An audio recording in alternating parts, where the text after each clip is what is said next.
Hello student, last lecture में अपन ने पढ़ा था अर्थ मैग्नेटिज्म। आज के लेक्चर में पढ़ने वाले हैं magnetic flux and various term related to magnetism. तो फर्स्ट पार्ट है मैग्नेटिक फ्लक्स।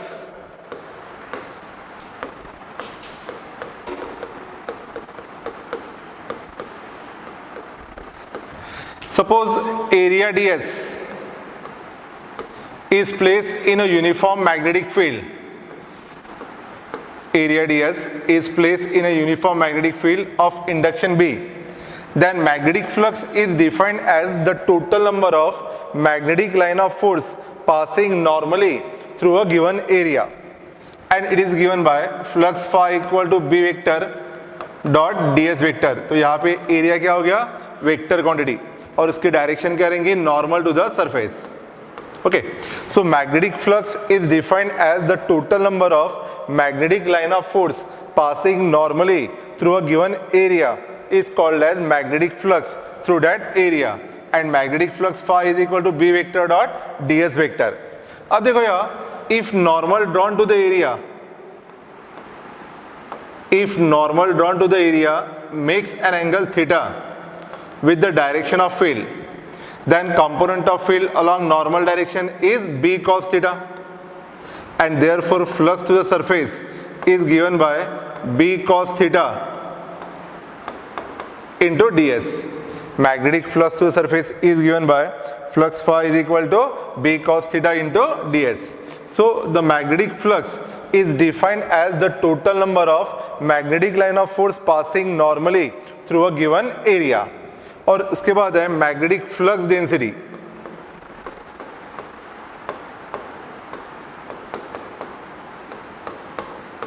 तो flux density is defined as flux passing per unit area. Flux density is defined as the flux passing per unit area.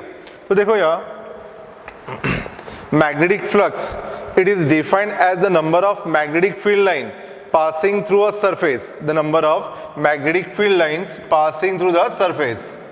The total number of magnetic field line passing through the surface is called as magnetic flux, and SI unit of magnetic flux is Weber, and dimensional formula for magnetic flux is m1 l2 t minus 2 a minus 1. ठीक है. और next है magnetic flux density और strength of magnetic field. So it is defined as the number of magnetic field line. It is defined as the number of magnetic field line passing normally through a unit area of a substance. Number of magnetic field line passing normally through unit area of a substance, and is defined as magnetic flux density, and it is denoted as B. So flux density B is equal to flux per unit area. Flux density B is equal to flux per unit area. So if phi is the flux passing through a substance of area A, then flux phi equal to B है. यहाँ पर ने area ds लिए थे, अगर area A लिए, then flux phi equal to B है. If normal drawn to the area makes an angle theta, normal drawn to the area makes an angle theta with the direction of field, then component of field along normal direction B cos theta.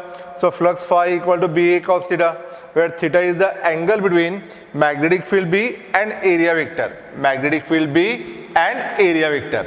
Okay. तो first part क्या है, magnetic flux, the total number of magnetic line of force passing normally through a given surface is called as magnetic flux through that area, and flux passing per unit area is called as flux density. Magnetic flux density. Okay.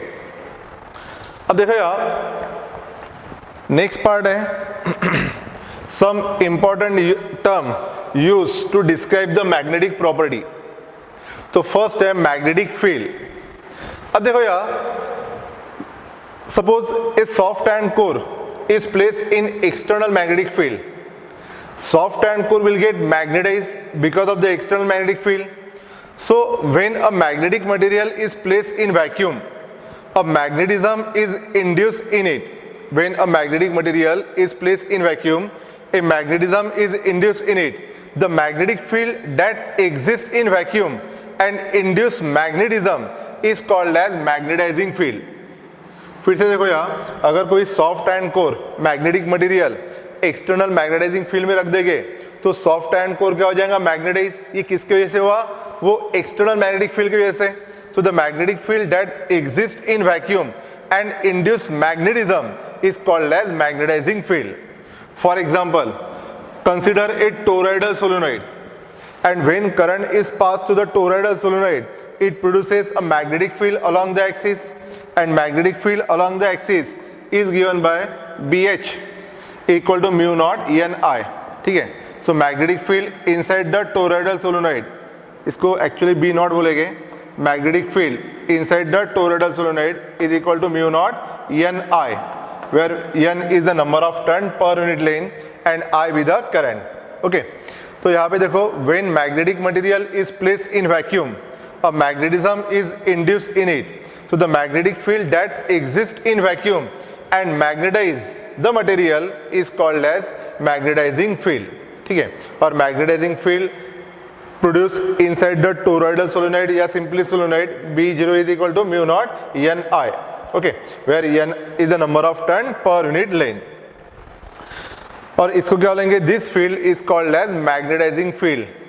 This field is called as magnetizing field. और ये किसकी वजह से produce हुआ है, by the so called free current inside the solenoid. Okay, so the external magnetic field that is used to magnetize the magnetic material is called as magnetizing field.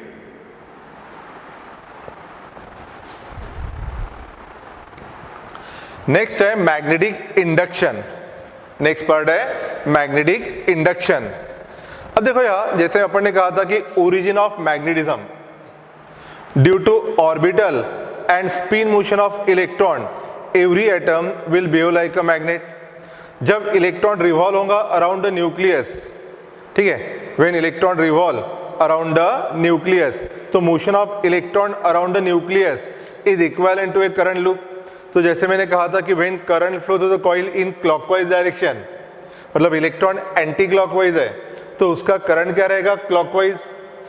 Current clockwise है तो front face of the coil will behave like a south pole and magnetic moment perpendicular and inward.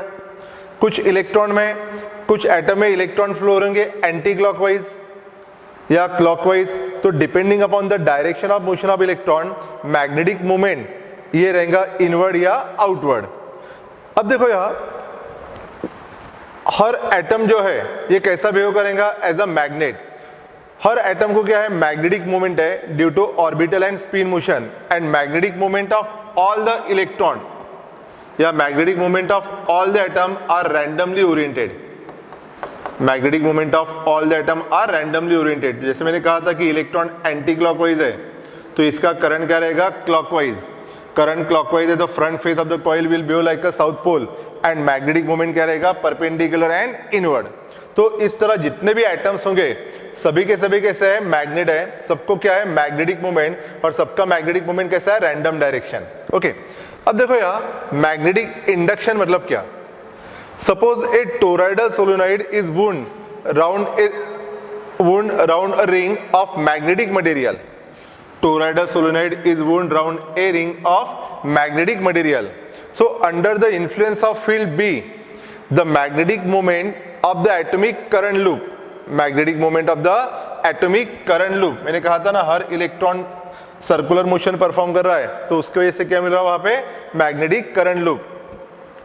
So the magnetic moment of the atomic current loop of the magnetic material tends to align themselves with or against the magnetizing field. Magnetizing field B naught. This gives rise to a current on the surface of material and is called as magnetization current.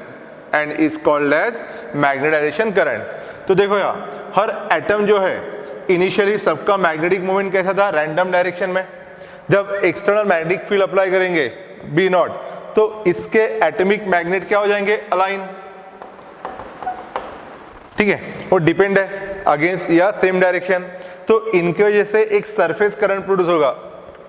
ठीक है, so this give rise to a current on the surface of material and is called as magnetization surface current IM, and this current induces a magnetic field BM inside the material which is given by BM equal to mu naught EN IM। Mu naught magnetic permeability, again EN be the number of turn per unit length, N be the number of turn per unit length, and Im be the current due to magnetization. तो in short अगर यहाँ पे मैंने soft and core रख दिया, okay, और यहाँ पे एक्सटर्नल मैग्नेटाइजिंग फील्ड अप्लाई किए, external magnetizing field B naught, तो ये एक्सटर्नल मैग्नेटाइजिंग फील्ड इस सॉफ्ट एंड कोर को क्या करेगा, मैग्नेटाइज, तो ये इसका खुद का मैग्नेटिक फील्ड भी प्रोड्यूस करेगा, तो उसको क्या बोलेंगे, BM, field due to magnetization of the material. Okay, अब देखो यार, what is magnetic induction? So the total magnetic field inside the magnetic material, total magnetic field inside the magnetic material is the sum of external magnetizing field B naught and the additional magnetic field produced due to magnetization of the material and is called as magnetic induction. मतलब देखो यहाँ कि अगर मैंने soft and core को external magnetizing field apply किया, ठीक है, तो एक्सटर्नल मैग्नेटाइजिंग फील्ड इस सॉफ्ट एंड कोर को क्या करेंगे, मैग्नेटाइज, और खुद का मैग्नेटिक फील्ड भी इसमें से पास होगा, तो the total flux density inside the material is equal to magnetic induction, मतलब B not plus field due to magnetization of the material. So again the total magnetic field inside the magnetic material, the total magnetic field inside the magnetic material is the sum of external magnetizing field, is the sum of external magnetizing field and the additional magnetic field produced due to magnetization of the material and is called as magnetic induction. क्या बोलेंगे उसको, magnetic induction.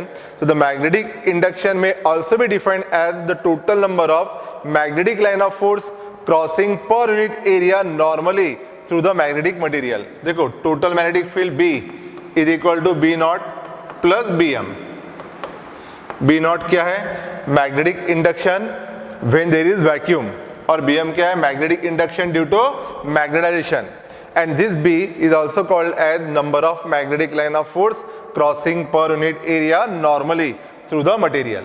Okay, तो सबसे important part क्या है कि when a magnetic material is placed in external magnetic field, तो वहाँ पे जो magnetic field material नहीं था उस समय कितना था, B naught, that is magnetic field in vacuum.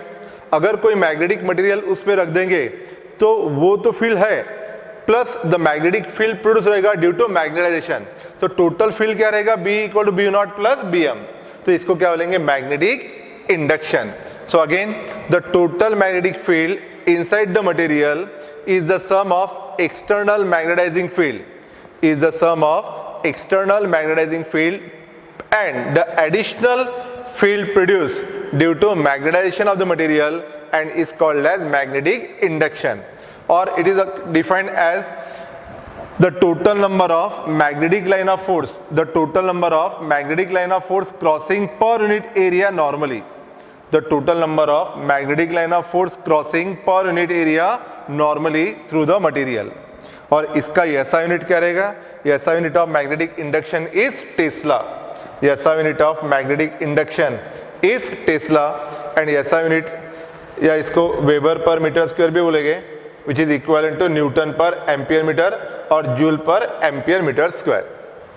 ठीक है, तो इसका SI यूनिट ध्यान रखो, SI यूनिट है टेस्ला और weber per metre square, which is equivalent to newton per ampere metre और joule per ampere metre square. ठीक है, तो अपन ने देखा है magnetic flux, the total number of magnetic line of force passing normally through a given surface, the total number of magnetic line of force passing normally through a given surface is called as magnetic flux, and SI unit of magnetic flux is Weber and dimensional formula m1 L2 T minus 2 A minus 1. or flux density, the number of line of force, the number of magnetic line of force passing normally through unit area of a surface is called as magnetic flux density B. ठीक है, तो flux density B बोलो या magnetic induction. If phi is the flux passing through the surface, passing through a substance of area A, then flux phi equal to BA, or flux phi is equal to BA cos theta. यहाँ जाइए, passing through a surface of area A, passing through a surface of area A, then flux phi equal to BA or BA cos theta, where theta is the angle between normal to the area and direction of field. Okay.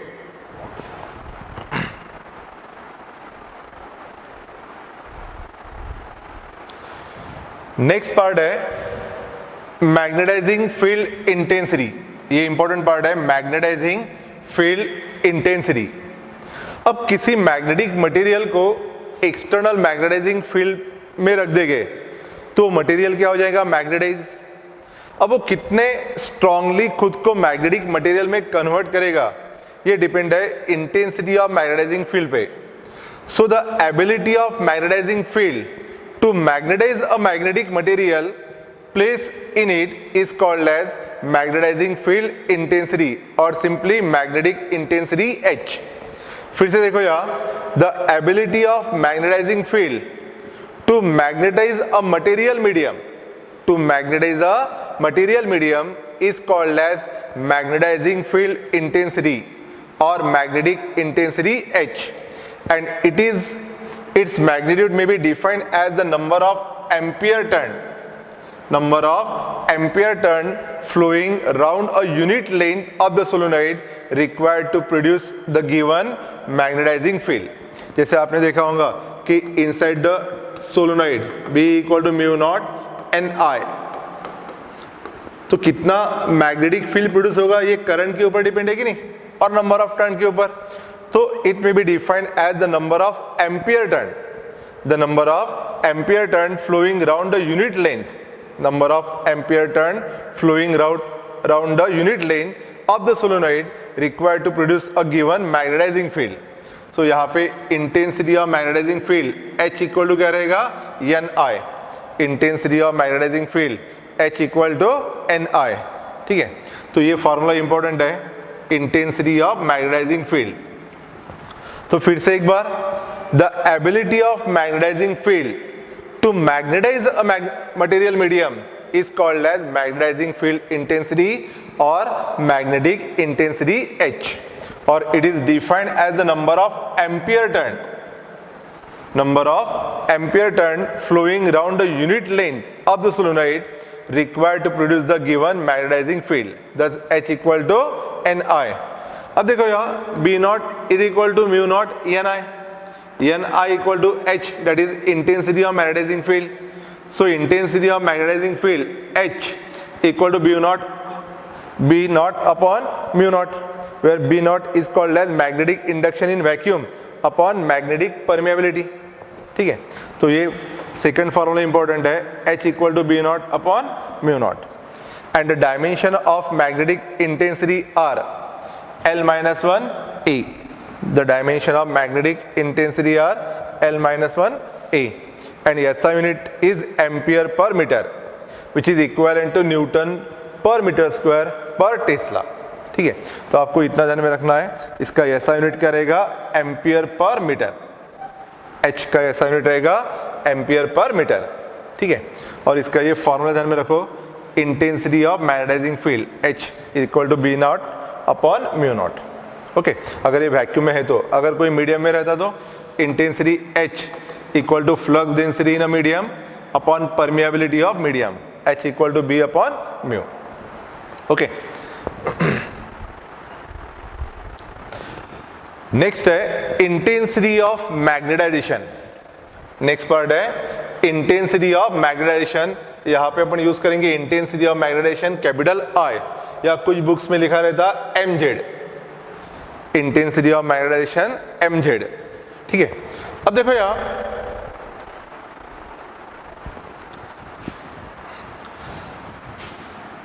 we say that every atom will behave like a magnet. Every atom will behave like a magnet due to orbital and spin motion. So हर atom को क्या है, magnetic moment, and magnetic moment equal to IA. अब देखो यहाँ, in case of paramagnetic material, in case of paramagnetic material, each atom of a paramagnetic material will behave like a magnet. Each atom of a paramagnetic material will behave like a magnet.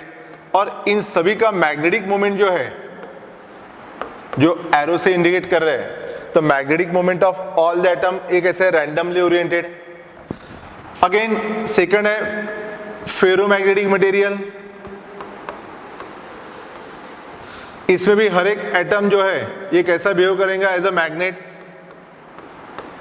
And magnetic moment of all the atom, the magnetic moment of all the atom are randomly oriented.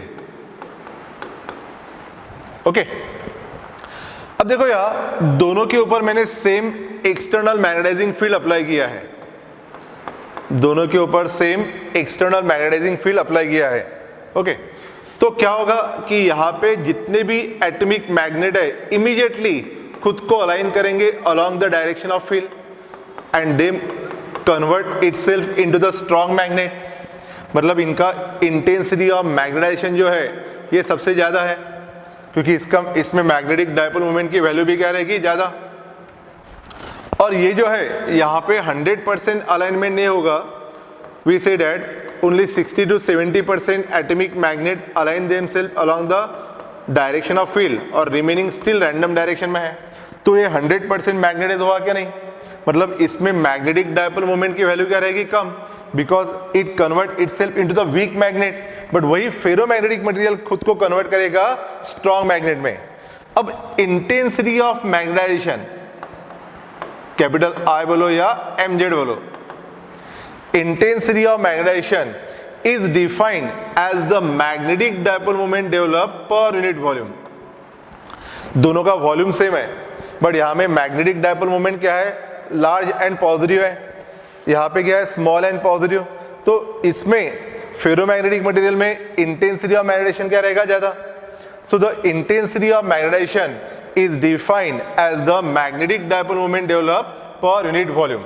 Intensity of magnetization is defined as the magnetic dipole moment developed per unit volume. तो फिर से देखो यहाँ, when a magnetic material is placed in a magnetizing field, it get magnetized. The magnetic moment developed per unit volume of a material when placed in a magnetizing field is called as intensity of magnetization और simply magnetization। और इसको represent करेंगे capital I से, और कुछ books में लिया है कैपिटल M सफिक्स Z। तो मैंने यहाँ लिखा intensity of magnetization I is equal to magnetic dipole moment develop per unit volume. Intensity of magnetization is defined as the magnetic dipole moment develop per unit volume. Again magnetic dipole moment is defined as the product of pole strength into the distance between the two pole, and volume is equal to area of cross section into length। तो यहाँ पे value डाल दो, small m into 2l, area into 2l, 2l 2l cancel। So intensity of magnetization is defined as pole strength per unit area of cross section। Hence intensity of magnetization may also be defined as the pole strength या pole strength developed per unit area of cross section, pole strength develop per unit area of cross section. Okay, तो ये important formula है। Intensity of magnetization is defined as the magnetic dipole moment develop per unit volume और pole strength develop per unit area of cross section of the material is called as intensity of magnetization. Okay, next है magnetic permeability. Magnetic permeability, अब देखो यहाँ फिर से एक paramagnetic material है और एक है फेरोमैग्नेटिक मटेरियल। पैरा और फेरो इसके बाद के लेक्चर में और डिटेल में होने वाला है। ओके, अब देखो यहाँ paramagnetic material and ferromagnetic material ये दोनों को एक्सटर्नल मैग्नेटाइजिंग फील्ड अप्लाई किया, तो क्या होगा कि सपोज 1000 लाइन ऑफ फोर्स में से 1000 लाइन ऑफ फोर्स में से for example minimum 600 magnetic lines जो है इस मटेरियल में से पास हो रहे हैं, और वहीं पे फेरोमैग्नेटिक मटेरियल में जो है वो 100% मैग्नेटिक लाइंस पास हो रहे हैं। मतलब यहाँ पे फेरोमैग्नेटिक मटेरियल की ability to allow the magnetic lines to pass through them ज्यादा है, और यहाँ पे इसकी एबिलिटी पैरामैग्नेटिक मटेरियल की to allow the magnetic line of force क्या है, कम। So magnetic permeability is defined as, देखो यार permeability is the measure of the extent to which the magnetic field lines can enter the substance. The extent to which the magnetic field lines can enter the substance is measured in terms of magnetic permeability. In other words, the power of conducting magnetic field lines by a substance, the power of conducting magnetic field lines by a substance is known as magnetic permeability. क्या बोलेंगे उसको? Magnetic permeability. तो फिर से देखो कितने magnetic lines इस material में से पास होते हैं, उस प्रॉपर्टी को क्या बोलेंगे?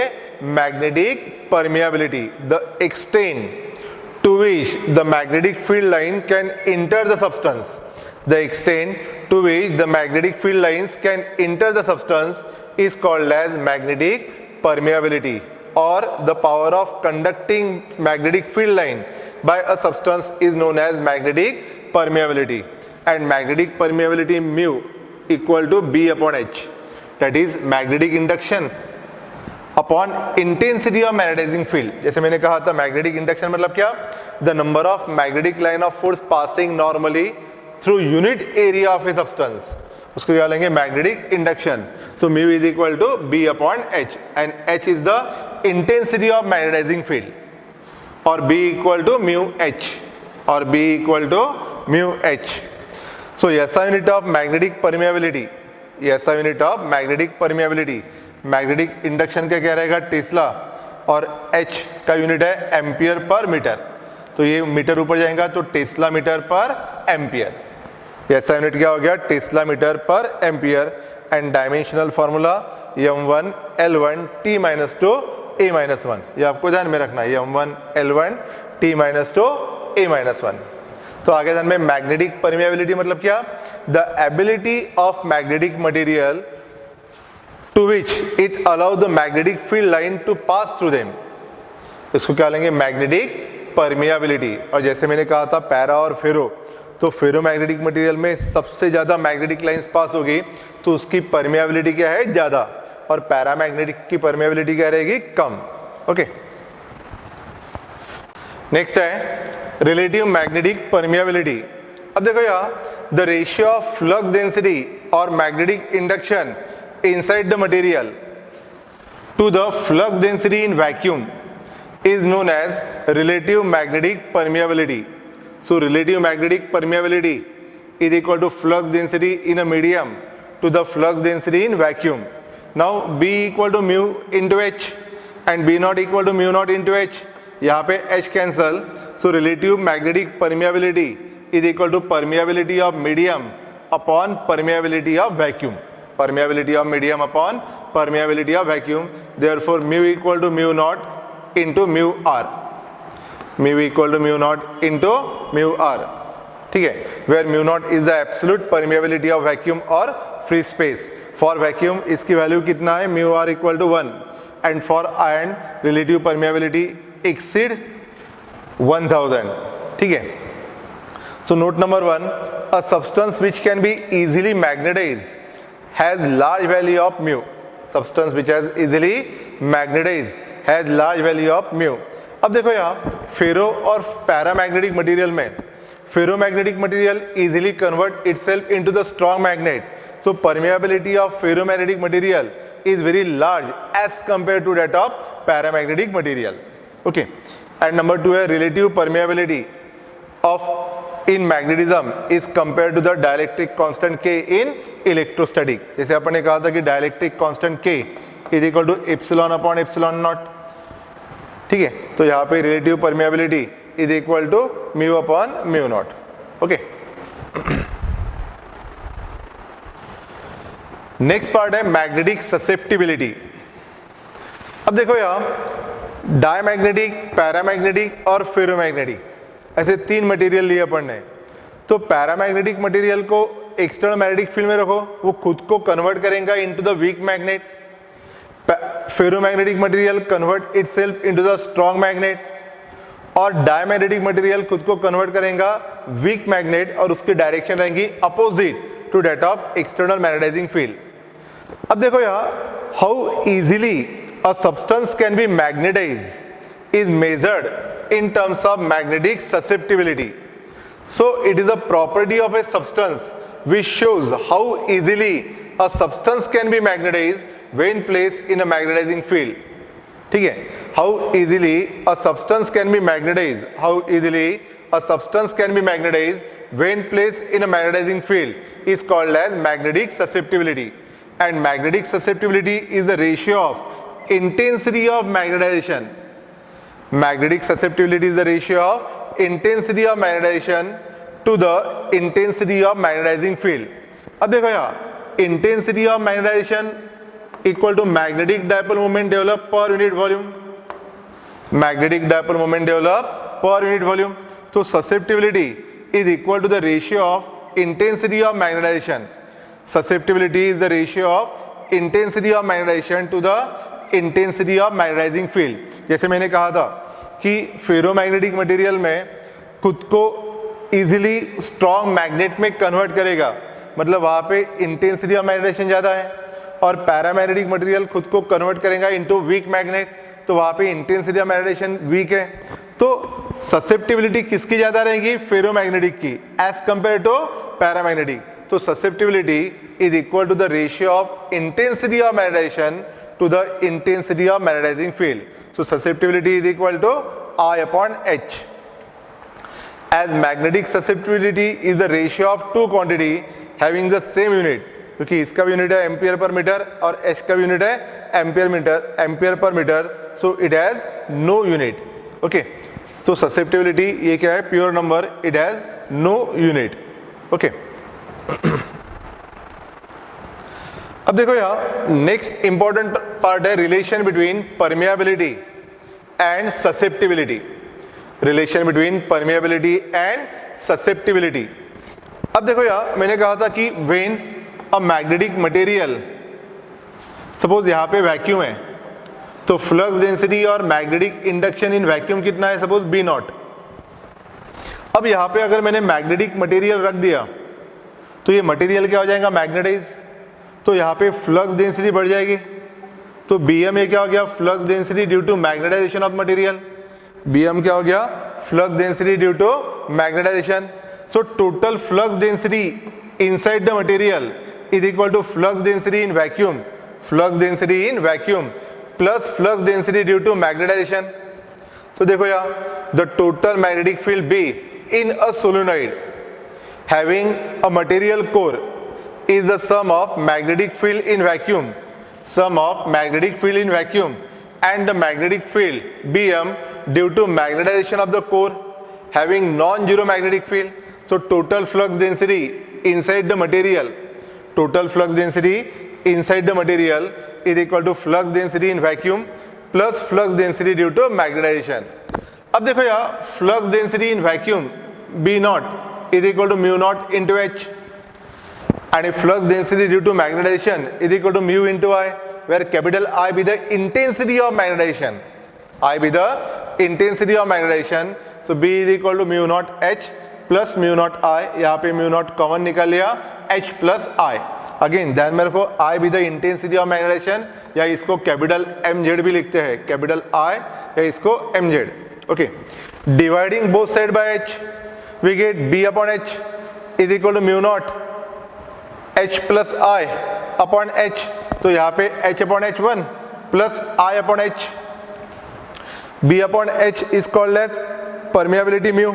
So mu is equal to mu naught into 1 plus susceptibility, because susceptibility is equal to I upon H. Mu upon mu naught equal relative permeability. So relative permeability is equal to 1 plus susceptibility.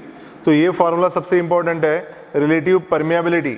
Relative permeability is equal to 1 plus susceptibility.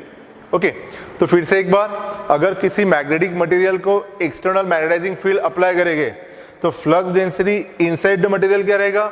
Is equal to flux density in vacuum plus flux density due to magnetization. So total flux density B equal to B not plus B M. B naught equal to mu naught into H, B M equal to mu naught into I. Mu naught common निकाल लिया, H plus I, dividing both side by H. So finally we get relative permeability is equal to 1 plus susceptibility. ठीक है, तो इस जितना भी आज का टॉपिक हुआ है इसके ऊपर मैग्नेटिज्म में सबसे ज़्यादा न्यूमेरिकल आते हैं. नेक्स्ट लेक्चर में अपन लेंगे numerical related to magnetism. Okay, तो आज के लेक्चर में इतना ही। Thank you.